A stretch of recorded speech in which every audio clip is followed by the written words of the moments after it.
శ్రీ సాయినాథాయ నమః. శ్రీ సాయి సచరిత్రము 28వ అధ్యాయం. బాబా తన భక్తులను షిరిడీకి రప్పించుకునుట. లాలా లక్ష్మీచంద్, బుర్హన్పూర్ మహిళ, మేఘశ్యాముడు. బాబా తన భక్తులను షిరిడీకి రప్పించుట. శ్రీ సాయి అనంతుడు చీమలు, పురుగులు మొదలుకొని బ్రహ్మ పర్యంతము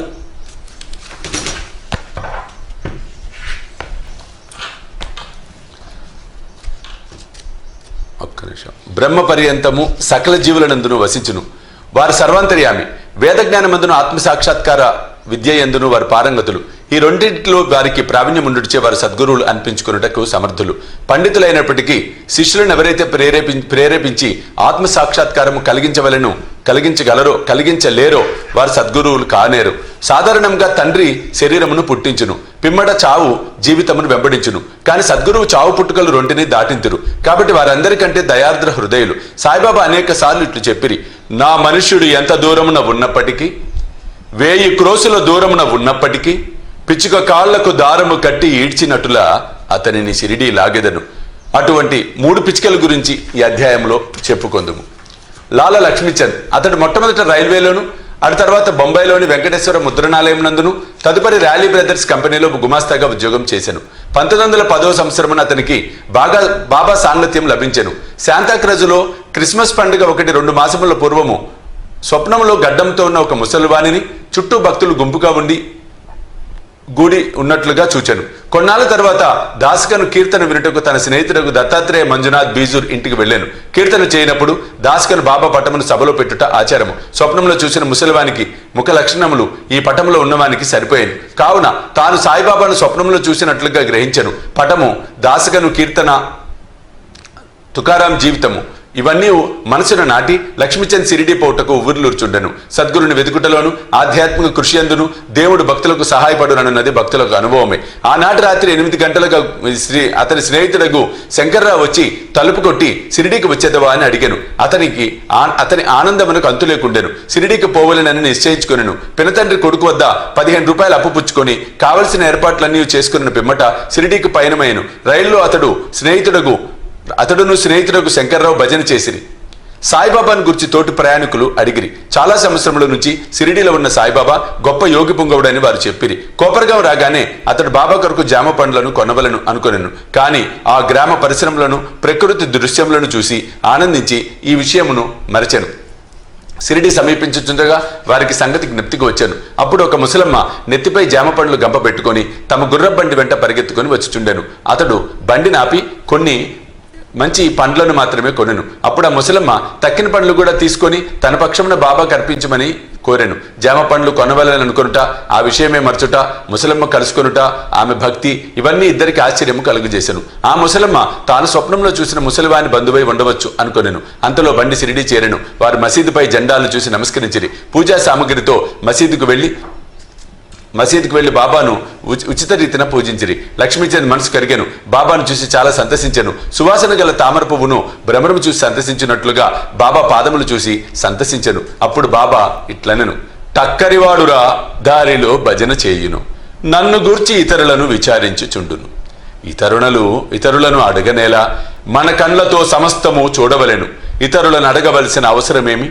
నీ స్వప్నము నిజమైనదా కాదా అనున్నది ఆలోచించుము. మార్వాడి వద్ద 15 రూపాయల అప్పు తీసుకొని షిరిడీ దర్శనము చేయవలసిన అవసరమేమి?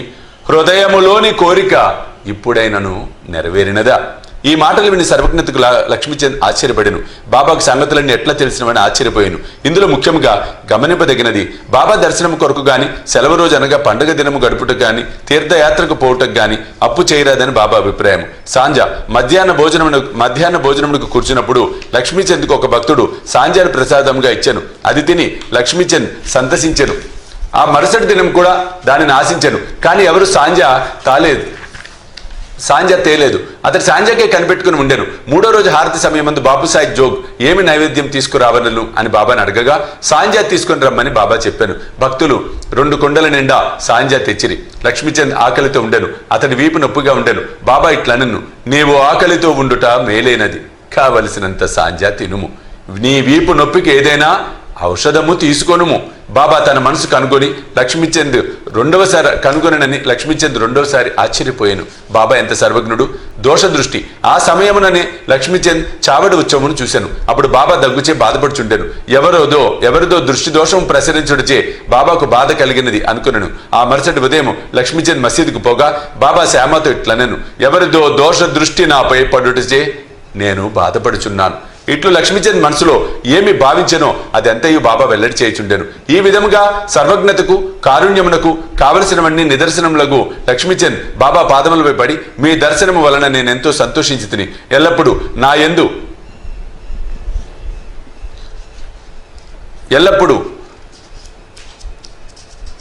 యందు దాక్షిణ్యములను చూపి నన్ను రక్షించుము. నాకు ఈ ప్రపంచంలో మీ పాదములు తప్ప ఇతర దైవము లేదు. నా మనసు ఎల్లప్పుడూ మీ పాదము యందు, నీ భజన యందు ప్రీతి చెందునుగాక. మీ కటాక్షంచే నన్ను ప్రపంచ బాధల నుండి కాపాడుదురుగాక. నేనెల్లప్పుడూ మీ నామమునే జపించుచు సంతోషంతో ఉందుముగాక అని ప్రార్థించెను. బాబా ఆశీర్వాదము ఊది ప్రసాదములను పుచ్చుకొని లక్ష్మీచంద్ సంతోషంతో తృప్తితో స్నేహితునితో ఇంటికి తిరిగి వెళ్ళాను. దారిలో బాబా మహిమలను కీర్తించుచుండెను. సదా బాబాకు నిజమైన భక్తుడుగా ఉండెను. షిరిడీకి పోవు పరిచితుల ద్వారా పూలమాలలు, కర్పూరము, దక్షిణ పంపుచుండెను. బురహన్పూర్ మహిళ. ఇంకొక పిచ్చుక వృత్తాంతం చూసేదము. బురహన్పూర్లో ఒక మహిళకు సాయి స్వప్నంలో కనపడి గుమ్మము వద్దకు వచ్చి తినుటకు కిచిడి కావలను మేల్కొని చూడగా తన ద్వారం వద్ద ఎవరూ లేకుండ్రి. చూచిన దృశ్యం చాలా సంతసించి ఆమె అందరికీ తెలియజేశాను. తన భర్తకు తెలిపాను. అతడు పోస్టాఫీసులో ఉద్యోగం చేయుచుండెను. అతనిని అకోలాకు బదిలీ చేసిరి. భార్యాభర్తలు షిరిడీకి పోవ నిశ్చయించుకొని ఒక శుభదినమునందు షిరిడీకి బయలుదేరి మార్గ మధ్యమున గోమతి తీర్థమును దర్శించి షిరిడీ చేరి అచట 2 మాసములు ఉండిరి. ప్రతిరోజు మసీదుకు పోయి బాబాను దర్శించి పూజించి మిక్కిలి సంతసించుచుండిరి. వారు బాబాకు కిచిడి ప్రసాదం సమర్పించవలనని షిరిడీకి వచ్చిరి. కానీ అది 14 రోజుల వరకు తటస్థించలేదు. ఆమెకు కాలయాపన ఇష్టం లేకుండాను. 15వ రోజు ఆమె కిచిడితో మసీదుకు 12 గంటలకు వచ్చాను. మసీదులో అందరూ భోజనముకు కూర్చొనిరి కనుక తెరవేసి ఉండెను. తెరవేసి ఉండినప్పుడు ఎవరు లోపల ప్రవేశించుటకు సాహసించరు. కానీ ఆమె నిలవలేకపోయాను. ఒక చేతితో తెర పైకెత్తి లోపలికి ప్రవేశించెను. బాబా ఆనాడు కిచిడి కొరకు కనిపెట్టుకుని ఉన్నట్లు తోచెను. ఆమె కిచిడి అచట పెట్టగానే బాబా సంతసంతో ముద్ద మీద ముద్ద మృంగుట ప్రారంభించెను. బాబా ఆర్ద్రతను చూసి అందరూ ఆశ్చర్యపడిరి. ఈ కిచిడి కథను విన్నవారును బాబా తన భక్తులపై అసాధారణ ప్రేమ ఉండుననుకున్నట్టు విశ్వసించిరి. మేఘశ్యాముడు. ఇక అన్నిటికంటే పెద్దదైన 3వ పిచ్చుకను గురించి వినుడు. విర్గాం నివాసియకు మేఘశ్యాముడు హరివినాయక సాటే గారి వంట బ్రాహ్మణుడు. అతడు అమాయకుడైన చదువురాని శివభక్తుడు. ఎల్లప్పుడూ శివ పంచాక్షరి జపించువాడు. అతనికి సంధ్యావందనం గాని గాయత్రి మంత్రం గాని తెలియకుండెను. సాటే గారికి విని యందు శ్రద్ధ కలిగి గాయత్రి మంత్రంతో సంధ్యావందనం నేర్పించిరి. సాయిబాబా శివుని అవతారమని సాటే అతనికి బోధించి షిరిడీకి ప్రయాణం చేయించెను. బ్రోచీ స్టేషన్ వద్ద సాయిబాబా మహమ్మదీయుడని ఎవరో చెప్పగా అతని మనసు కలవరబడి అతను అచటకు పంపవద్దని యజమానిని వేడుకొనెను. కానీ ఆ యజమాని మేగుడు షిరిడీకి పోయి తీరవలెనని నిశ్చయించి అతనికి ఒక పరిచయపు ఉత్తరము షిరిడివాసి తన మామగారుకు దాదా కేల్కర్కు వ్రాసి సాయిబాబాతో పరిచయం కలుగ చేయవలనని ఇచ్చెను.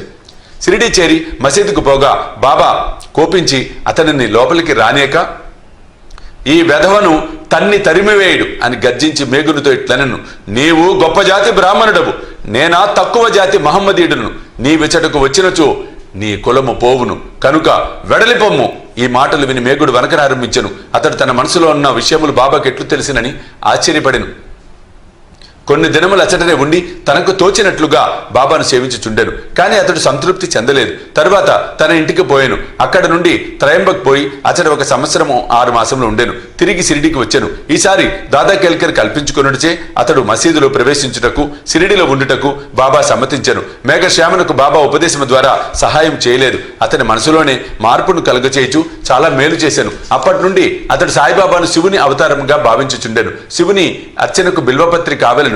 మేగుడు ప్రతిరోజు మైళ్ళ కొలది నడిచి పత్రిని తెచ్చి బాబాను పూజించుచుండెను. గ్రామంలో ఉన్న దేవతలందరినీ పూజించిన పిమ్మట మసీదుకు వచ్చి బాబా గద్దెకు నమస్కరించి పెదప బాబాను పూజించుచుండెను. కొంతసేపు వారి పాదములను ఒత్తిన పిమ్మట బాబా పాదతీర్థమును త్రాగుచుండెను. ఒకనాడు ఖండోబా మందిరము వాకిలి మూసి ఉండుడిచే ఖండోబా దేవుణ్ణి పూజింపక మసీదుకు వచ్చాను. బాబా అతని పూజను అంగీకరించక తిరిగి పంపివేశాను. ఖండోబా మందిరము వాకిలి తెరిచి ఉన్నదని చెప్పాను. మేఘశ్యాముడు మందిరమునకు పోయాను. వాకిలి తెరిచి ఉండుడిచే ఖండోబాను పూజించి తిరిగి వచ్చి బాబాను పూజించాను. గంగా స్నానము. ఒక మకర సంక్రాంతి నాడు మేగుడు బాబా శరీరమునకు చందనము పూసి గంగా నది జలముతో అభిషేకించ చేయదలిచెను. బాబాకు అది ఇష్టం లేకుండెను. కాని అతడు అనేక సార్లు వేడుకొనగా బాబా సమ్మతించెను. మేఘశ్యాముడు రాను పోను 8 క్రోసుల దూరము నడిచి గోమతీ నదీ తీర్థము తేవలసి ఉండెను. అతడు తీర్థం తెచ్చి యత్నములన్నీ చేసుకొని బాబా వద్దకు 12 గంటలకు వచ్చి స్నానముకు సిద్ధముగా ఉండుమనెను. బాబా తనక అభిషేకం వలదనియు ఫకీరగుడిచే గంగాజలంతో ఎట్టి సంబంధం లేదని చెప్పాను. కాని మేగుడు వినలేదు. శివునికి అభిషేకం ఇష్టం లేదు కనుక తనకు శివుడైన బాబాకు అభిషేకం చేసి తీరవలెనని పట్టుబట్టెను. బాబా సమ్మతించి క్రిందికి దిగి పీటపై కూర్చుండి తల ముందుకు సాచి ఇట్లనెను, ఓ మేఘ, ఈ చిన్ని ఉపకారము చేసి పెట్టుము. శరీరమునకు తల ముఖ్యము కావున తలపైనే నీళ్లు పోయము, శరీరమంతటా పోసినట్లగును. అట్లే అని మేఘశ్యాముడు ఒప్పుకొనెను. నీళ్ల కొండను పైకెత్తి తలపై పోయి ప్రయత్నించాను. కాని పారవశ్యమున హరహర గంగే అనుచు శరీరమంతటా పోశాను. కొండను ఒక పక్కన పెట్టి బాబా వైపు చూశాను. కాని ఆశ్చర్యమునకు అంతులేదు. బాబా తల మాత్రమే తడిసి శరీరము పొడిగా ఉండెను. త్రిశూలము లింగము. మేఘశ్యాముడు బాబాను 2 చోట్ల పూజించుచుండెను. మసీదులో బాబాను స్వయంగా పూజించుచుండెను. వాడలో నానాసాహెబ్ చందోర్కర్ ఇచ్చిన పటమును పూజించుచుండెను. ఈ ప్రకారము 12 నెలలు చేశాను. వాని భక్తికి మెచ్చుకొన్నాడని తెలుపుటకు బాబా ఒక దృష్టాంతం చూపాను. ఒకనాడు వేకువజామున మేగుడు తన శయ్యపై పండుకొని కండ్లు మూసి ఉన్నప్పటికీ లోపల ధ్యానం చేయించు బాబా రూపమును చూశాను. బాబా అతనిపై అక్షింతలు చల్లి మేఘా త్రిశూలము గెయ్యుము అని చెప్పి అదృశ్యమయ్యాను. మేగుడు బాబా మాటలు విని ఆతృతగా కళ్ళు తెరిచాను. బాబా కనిపించలేదు. కాని అక్షింతలు అక్కడక్కడ పడి ఉండెను. బాబా వద్దకు పోయి చూసిన దృశ్యమును గురించి చెప్పి త్రిశూలమును గీటకు ఆజ్ఞ నిమ్మనెను. బాబా ఇట్లనెను, నా మాటలు వినలేదా? త్రిశూలమును గియ్యమంటిని. అది దృశ్యము కాదు, స్వయముగా వచ్చి నేనే చెప్పి తిని. నా మాటలు పొల్లుపోవు, అర్థవంతములు. మేగుడిట్లు పలికెను, మీరు నన్ను లేపినట్లు భావించి తిని తలుపులన్నీ వేసి ఉండుడిచే అది దృశ్యం అనుకుంటుని. బాబా తిరిగిట్లు జవాబిచ్చాను, ప్రవేశించుటకు నాకు వాకిలి అవసరము లేదులే. నాకు రూపము లేదు. నేనన్ని చోట్ల నివసించుచున్నాను. ఎవరైతే నన్నే నమ్మి నా ధ్యానము నందే మునిగి ఉందురో వారి పనులన్నీయు సూత్రధారినై నేనే నడిపించెదను. మేగుడు వాడకు వచ్చి బాబా పటము వద్ద గోడపై త్రిశూలమును ఎర్ర రంగుతో గీశాను. ఆ మరుసటి దినం ఒక రామదాసి భక్తుడు పూనా నుంచి వచ్చి బాబాకు నమస్కరించి ఒక లింగమును సమర్పించాను. అప్పుడే మేగుడు కూడా అచ్చటకు వచ్చాను. బాబా ఇట్లనెను, చూడు, శంకరుడు వచ్చినాడు, జాగ్రత్తగా పూజింపుము. మేగుడు త్రిశూలం గీసిన వెంటనే లింగము వచ్చుట చూచి ఆశ్చర్యపడెను. వాడలో కాకాసాహెబ్ దీక్షిత్ స్నానం చేసి సాయిని తలుచుకుని చుట్టగా తన మనోదృష్టి అందు లింగము వచ్చినట్లుగా కాంచెను. అతడు ఆశ్చర్యపడుచుండగా మేఘశ్యాముడు వచ్చి బాబా తనకు లింగము కానుకగా ఇచ్చినని చూపెను. దీక్షిత్ దానిని చూసి సరిగా అది తన ధ్యానములో కనపడిన దాని వలె ఉన్నదని సంతసించెను. కొద్ది రోజులలో త్రిశూలమును వ్రాయట పూర్తిగా బాబా మేఘశ్యాముడు పూజ చేయుచున్న పెద్ద పటం వద్ద లింగమును ప్రతిష్ఠించెను. మేఘశ్యామునకు శివుని పూజించడం చాలా ప్రీతి కనుక త్రిశూలమును వ్రాయించి లింగమును ప్రతిష్ఠించడం ద్వారా బాబా వాని యందుండు నమ్మకమును స్థిరపరిచెను. అనేక సంవత్సరములు బాబా సేవ చేసి అనగా పూజ, మధ్యాహ్న సాయంకాల హారతి సేవలు చేసి తుదకు 1912లో మేఘశ్యాముడు కాలం పొందెను. బాబా వాని కళేబరముపై చేతులు చాచి ఇతడు నా నిజమైన భక్తుడు అనెను. బాబా తన సొంత ఖర్చులతో బ్రాహ్మణులకు చావుభోజి ఏర్పాటు చేయమనెను. కాకాసాహెబ్ దీక్షిత్ బాబా ఆజ్ఞను నెరవేర్చెను.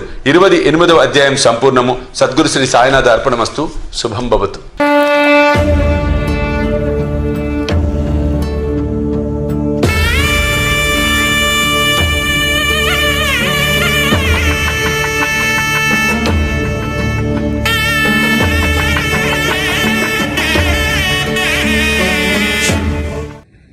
సాయి దివ్య రక్షా కవచ యంత్రానికి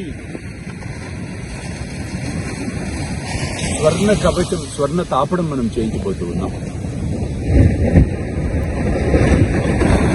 ఆ సముద్రంలో బాబా రత్న ఖచ్చిత సింహాసనంలో కూర్చున్న